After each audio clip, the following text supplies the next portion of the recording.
Rastio, nedávno na internete vzbudil celkom záujem materiál o tom, že už ministerstvo dopravy na Slovensku uvažuje nad tým, že začne kontrolovať vozidlá, ktoré DPF-ko majú mať a ľudia si to vyberajú, pretože je to ohromne drahé a sa to kazí, babre, ľuďom to jednoducho lezie na nervy. Myslíš, že existuje spôsob, ako skontrolovať auto jednoducho na stanici technickej kontroly? Alebo na ulici niekde? Či má alebo nemá DPF-ko? Či to funguje alebo nie? O tejto téme sa hovorí už dosť dlho. Celkovo akože tie DPF filtre a tá kontrola cestná je možná kontrola aj na ceste, obyčajne letmým pohľadom na výfukovú koncovku. Čo znamená, že ak nie je zadimená, tak to auto vlastne má funkčný DPF filter. Tak. To je fakt tak jednoduché? Je to relatívne jednoduché, lebo tak sa dá minimálne odhaliť, že ktoré auto má DPF a ktoré nemá DPF. No a dneska vlastne od roku 2010 alebo 2011 je povinnosťou každého dízlového vozidla mať tento filter zamontovaný. Je rozdiel medzi DPF a FAP skrátkou, ale aj vo funkčnosti, alebo je to isté povedané No iným jazykom? je to v podstate to isté, ale je to v inom jazyku. Okay. FAP je z francúzštiny, je to filter antipartikulár a DPF je z nemčiny Diesel Particle Filter. Na čo sa vôbec objavili tie filtre vo vozidlách? Pravdepodobne to súvisí s emisiami a ekologickosťou prevádzky, ale čo konkrétne ten filter má riešiť? Ano, veľa ľudí si myslí, že ten filter je len nejaký výmysel nejakých výrobcov a že teda mnoho tých moderných aut dízlových s common railami je pravda, že aj málo zadimujú. To je vlastne to, čo človek vidí, alebo teda ľudské oko postrehne. To je to zadimenie a vlastne ten filter zamedzuje tomu dimeniu. Veľa ľudí si povie, že však ten filter tam už netreba, lebo tie moderné autá nedymia. Je to pravda, nie je to vidieť, ale dymiť to stále dymí. Sú tie čiastočky natoľko malé, že ich ľudské oko nevidí, ale problém je to, že my to vdychujeme. Úlohou filtra je v podstate zachytávať tie drobné čiastočky nespálené, čo je vlastne tá sadza z toho dízlového spaľovania a v podstate ten filter ich aj aktívne zachytáva. Ja som sa dozvedel, že vďaka tomu, že sa takými ukrutne vysokými tlakmi vstrekuje nafta do valcov priamo, sa tie čiastočky, ktoré predtým pri starších motoroch nikdy nevznikali, teraz dostávajú do ovzdušia a sú karcinogénne. Je to pravda? Áno, určite je to pravda. Tie čiastočky naozaj sú také jemné, že voľakedy tie sadze boli viditeľné a tie sme vdychovali. Tie ostali nám na chlpoch v nose. Hej, presne tak. Ostali na chlpoch, na sliznici, v ďalšom dýchacom trakte. Jasné. A jednoducho telo sa ich dokázalo zbaviť nejakým vykašľaním a tak ďalej. Dnešné tieto moderné dízlové systémy, tak ako si spomínal, funguje to pri podstatne vyšších tlakoch strekovacích a je to o tom, že tá samotná nafta sa rozpráši do jemná sprejovina alebo hmlovina, by sme povedali, a tá sa prepáli úplne, v podstate k úplnej dokonalosti a to teda vychádza z tých výfukov, čo nie je vidieť a fakt zachytáva sa to nie na tých chlpoch v nose alebo teda na tej sliznici, ale už sa to ukladá v plúcach a keď to fakt má pôsobiť nejak dlhodobo, tak je fakt možné, že môže to spôsobiť nejakú tú rakovinu. Trošku chyták tým pádom. Ak sú na moderných priamostrekových motoroch tak dobre zvládnuté tie procesy spaľovania, ako mi môžeš povedať, že na aute, kde to nefunguje, je výfuk čierny, keď to vlastne ľudské oko nemá vidieť a auto, ktorý má filter funkčný, má koncovku čistú? Dobrá otázka. To, že bude ten výfuk čierny, tak samozrejme to nie je ani po 10 ani 100 kilometroch jazdenia. Treba určite najazdiť, povedzme, možno 20-30 tisíc kilometrov, aby sa tie minimálne čiastočky začali naozaj na tom potrubí zachytávať. A vtedy sa dá hovoriť o tom, že teda nefunguje, alebo teda má, alebo nemá ten filter, to auto zamontovaný. Chytrému Slovákovi v momente musí napadnúť, že si každých 5000 km s vreckovkou alebo s nejakým papierikom používa výfuk a ak by to mali takto policajti kontrolovať na ulici, tak vyhral. Určite policajti nebudú vybavení len teda vlastnými očami, nejakým foťákom, ale možno nafasujú aj nejaké tie kamery inšpekčné. No a s tou inšpekčnou kamerou sa dá dostať hlbšie koncového tlmiča výfuku a tá koncovka samotná môže byť vyleštená, ale už ten samotný výfuk vnútri, čo teda je tou kamerou vidieť, tak tam samozrejme sa nikto nedostane, ani to robiť nebude asi. Prečo to niekto mení každých 10 a niekto každých 100 000 kilometrov? Najväčší problém je tej prevádzke vozidla. Tam najviac záleží od toho, či sa ten výfukový systém a teda samotný motor dokáže zohriať do nejakej tej prevádzkovej teploty, nehovoriac o tom, že vypaľovacia teplota toho filtra je okolo 400 stupňov Celzia. A tie, ktoré nie sú aditivované, tak tie sú okolo 550-600 stupňov. Najčastejší problém je to, že tie vozidlá nedokážu dosiahnuť prevádzkovú teplotu výfukových plynov alebo teda samotného systému. Potom prichádza to, že sa zanáša ten filter. Veľakrát je tak zanesený, že samozrejme treba robiť servisnú regeneráciu. Servisná regenerácia niekedy ide, niekedy nejde. A potom v podstate nastupujú rôzne iné metódy, či už čistenie chemické, či už rôznymi inými metódami, alebo samotnou výmenou filtra. Čo to znamená, že nie je auto schopné dosiahnuť dostatočnú teplotu výfukových plynov? To je zlou technikou jazdy, povedzme? Alebo dá sa vôbec hovoriť o zlej technike jazdy? Zlá technika jazdy, žiaľ, sa nedá o tom hovoriť. Je nejako signalizovaná? Vie vodič, že mu to práve prebieha? Niektoré vozidlá majú kontrolku toho, že treba vykonať regeneráciu. Ktorá trvá? Je to od, povedzme, 15 minút, samozrejme nie pri... Čo je fakt? Hej, ale vtedy v tomto prípade nesmie svietiť tá kontrolka. Ak teda začne svietiť kontrolka, tak samozrejme ten filter už je natoľko zaplnený, že niekedy to môže trvať kľudne aj nejakých 30-40 minút. Záleží od toho, nakoľko je zaplnený ten filter. Čiže človek potrebuje prejsť tak 2 okresy, aby to vyčistil vlastne. No, v podstate hej, ale tak samozrejme to sú už extrémne čísla. Okay. No ale vždy lepšie ako to nechať vymeniť, k čomu sa teda asi dostaneme, hej. Hej. Myslíš si, že keď to vyvíjali, že to bolo s tým vedomím, že dobre šetríš celý čas, máš polovičnú spotrebu oproti adekvátne veľkému benzínovému motoru, ale tvojou daňou bude nie len nákupná cena vyššia v priemere o 2 až 5 tisíc eur za auto, ale aj, že sa budeš musieť sem tam povoziť cez 2-3 okresy. To tak malo byť? No, iná možnosť, tak poviem, iná možnosť žiaľ neexistuje. Tí výrobcovia, im ide hlavne o to, aby tie emisie a teda aj spotreba samotná išla čo najnižšie. Spotreby sa im darí znižovať, emisie takisto, ale je to v podstate na úkor našich peňaženiek. Prečo tento proces auto môže realizovať len v nejakej rýchlosti mimo mesta, povedzme, alebo v jazde nad 50 km za hodinu a nemôže to prebehnúť aj v rámci mesta, v rámci tvojho bežného používania? Musí byť viacej podmienok splnených pre tú regeneráciu. A teda prvá podmienka je tá v podstate dosiahnuť dostatočné teplo v tom filtri pevných častíc a druhá podmienka je, aby bol aj dostatočný prietok tých výfukových plynov v tom filtri. No dobre, teraz ako sa stane, že ten filter sa zanesie, keď už niekoľkonásobne si riadiaca jednotka vypýtala regeneráciu a napriek tomu dojde človek s tým, že je to celé zanesené, zabité a vlastne treba kúpiť nový, alebo si ho dá odstrániť, pretože to nestojí malé peniaze.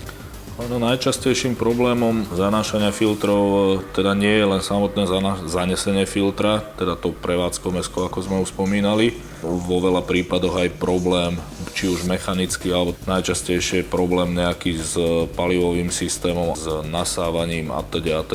Tých problémov je fakt XY, by som Kvalita povedal. nafty? Možno z dlhodobého hľadiska, ak obsahuje nafta viacej síry, tak v tom prípade je to nespáliteľná zložka tej nafty a tým pádom môže skôr odísť ten samotný filter. Ale najdôležitejším prvkom toho, že sa zanáša ten filter, môžu byť samotné vstrekovače, lebo na základe tohoto filtra človek ani nemá šajnu zistiť, teda, že či dymí auto alebo nedymí. bola kedy, keď dymilo auto dieselové, tak človek vedel, že je teda nejaký problém. Len moderné auta majú ten filter a tým pádom nedymí, tak ani nevie zistiť ten človek sám, či je problém s tým autom alebo nie. Kým teda samozrejme nevypíše nejakú kontrolku, nevysvieti. Prečo je ten filter taký drahý? Čo tu vlastne je v ňom? Sú tu nejaké špeciálne drahé kovy, ktoré poznáme z ozdôb alebo z katalizátoru, povedzme? Samotný katalizátor, ako už vieme, z dávnejších dôb obsahujú platinu a ono najdôležitejšou časťou toho regeneračného procesu je samozrejme katalizátor. Takže vlastne ten tam robí dosť vysokú cenu toho filtra. Sú samozrejme aj filtre, ktoré majú oddelené katalizátory. Na to som sa chcel opýtať, tak počkaj, to znamená, že katalizátor na dieselovom aute je vlastne súčasťou DPF filtra, že to je jedna trubica spoločná, jeden ten boiler? Momentálne sa čoraz častejšie stretávame s tým, že sú spolu celé tie filtre aj s katalizátormi. Koľko stoja takéto veci, originálne diely? Bavíme sa v stovkách alebo v tisícoch eur? Samotný filter pevných častíc v takomto zložení, jak je konkrétne tento, tak to začína niekde okolo 1000 eur. No a končí to pri trvá z BMWčku okolo 2000 eur za originálny diel. Samozrejme sú na trhu aj rôzne náhrady, ktoré teda fungujú bez nejakého väčšieho problému a tie sa dajú zakúpiť v tomto prípade. To je Ford Focus 1.6, tento začína myslím, že okolo 350 eur už sa dá zabezpečiť. To je skvelá vec. No tak dobre, majú nejakú tienistú stránku, tie neoriginálne diely? Zatiaľ sme ju nespozorovali. Perfektná odpoveď. Ako sa naučiť žiť s autom s DPF filtrom? No treba si uvedomiť to, že teda ten DPF filter nie je väčší na tom vozidle a teda tou prevádzkou a tou jazdou len predĺžujeme životnosť toho filtra. Ktorá by mohla byť radovo koľko? Koľko tak výrobcovia sľubujú, že by to malo vydržať? Tak štandardne napríklad u BMWčka tam je to nastavené tak, že 200 000 km a mal by byť automaticky vymenený. Ty by si bol za to, aby predajcovia ľuďom, povedzme po komunikácii s tým zákazníkom, odporúčili, kúpte si radšej benzínové auto?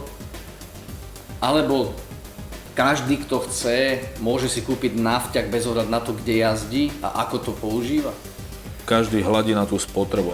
Tak si pozrie benzínové auto, teda už moderné auta, už s tou spotrebou sa približujú pomaly aj k tým dieselovým a ľudia hlavne teda tú spotrebu berú ako hlavné merítko. No áno, lebo ak by brali do úvahy prevádzkové náklady, tak tam treba aj toto započítať. Áno, ale predajca im povie treba, že máte čas, že sa to rieši až pri 200 000 km. To už nebudem mať auto ja, už ho budem mať druhý zákazník. No, to auto, keď jazdí v tej mestskej prevádzke, neviem to vyjadriť v percentách, ale dovolím si tvrdiť, že znižuje životnosť na polovicu určite. Len tou mestskou prevádzkou. Dobre, to znamená, že ty by si ľuďom naordinoval aspoň 2 výlety k babičke za mesiac? No, zo skúseností zákazníci, ktorí teda už absolvovali tento problém s filtrom, tak už sami si ordinujú rôzne výlety. Pomaly už si to naplánujú ako povinnú jazdu. Je to tak, áno. Treba. No dobré, 2 za mesiac alebo koľko? No, záleží od tých kilometrov. Takže teda, ako v kilometroch? Tak skúsme niečo také konkrétne. Každých koľko tisíc by to mali tú babičku pozrieť? Babičku pozrieť, riadiaca jednotka je nastavená tak, že keď je všetko v poriadku, tak každých 800 až 1000 km si robí preventívnu regeneráciu. Takže ona vlastne, aj keď nemá dosiahnuté dosiahnutý ten stupeň zaplnenia filtra, tak ho preventívne vyčistí a jednoducho ten filter je znova čistý. Ak teda sa jazdí často len po meste, tak samozrejme zás nastupuje do úlohy ten snímač diferenčného tlaku a na základe toho sa vyhodnotí stav filtra a spúšťa sa tá regenerácia. Takže ono strašne záleží od toho, že kto ako jazdí, či je tá jazda razantná, či teda viacej zadimuje ten filtr, alebo teda zanáša filter, aby som hovoril o zanášaní. Takže fakt záleží od štýlu jazdy. To vykúrenie teraz, tak naložiť tomu ľudovo. To nestačí urobiť jeden predbiehací manéver, predpokladám. To asi potrebuje nejakú dlhodobejšiu jazdu, možno aj nad limit dovolenej rýchlosti, či? Určite nestačí jeden predbiehací manéver, lebo treba fakt prehriať ten filter pevných častíc. Čiže bavíme sa o nejakej jazde mimo obce alebo na diaľnici dlhodobo slušným tempom. Tá regenerácia, ako som už hovoril, je spustená pri určitých podmienkach, takže tie podmienky sa väčšinou teda dosahujú pri tých mimomestských a dlhších trasách. Odporúčal by si ľuďom kupovať si skôr benzínové motory, keď sa vie, že 90% času budú v meste a babičku už nemajú? Ako určite je to na zváženie, lebo tí ľudia, tak ako som hovoril, veľa ľudí rieši spotrebu paliva. Žiadnu inú spotrebu, a teda spotreba môže byť aj ten filter. No iste. A stále sa ľudia toho držia, že s dieselovým autom dokáže jazdiť povedzme za nejakých 4,5 pri malom objemu motore. Po meste sa dá za tých 4,5-5 litrov jazdiť a benzínové, nehovorím teraz o moderných motoroch, ale ideme 5 rokov dozadu, tak sme chodili za nejakých 7 litrov paliva, 6 až 7 litrov. Ak človek urobí fakt veľa kilometrov, má zmysel na toto pozerať, ale ak sa urobí, ja neviem, možno 10-15 tisíc kilometrov do roka, tak má zmysel ísť do tých benzínových motorov. Bude tú situáciu s tými DP filtrami ešte komplikovať tá močovina, to AdBlue? Myslím, že každé, ktoré má Euro 6. Hej, Euro 6 už teda má obsiahnutú aj tú močovinu. Tam sú tie procesy znova komplikovanejšie. Ale môžu čakať ľudia viac problémov, alebo určite skôr menej? Určite. Ešte viac, výborne, takže smerujeme správnym smerom, hej? Áno. Určite treba očakávať mnoho problémov, nakoľko tento filter, alebo teda tento systém bol teda relatívne jednoduchý, lebo samozrejme pri spaľovaní sadzí sa vytvárajú iné plyny, nevychádzajú, ako si veľa ľudí myslí, že však na čo sa mi zachytávajú sadze, však aj tak ich vyflusne ten výfuk potom von a naraz. Takže nie je to tak? Nie je to tak, určite to tak nie je. Určite naozaj zhoria vlastne. Určite zhoria, vytvoria sa iné plyny a teraz pri tej Euro 6 už je to riešené, takže ešte aj tie plyny, ktoré sa vytvoria pri pálení sadzí, tak ešte tie plyny sú teda prečistené cez ďalší katalizátor, takže... Ja som si tiež ináč myslel, že ty celé mesto nazbieraš ten bordel, aby si potom vyšiel niekde za mesto a celé to vyfúsol von. Tak ešte, že ťa mám na linke.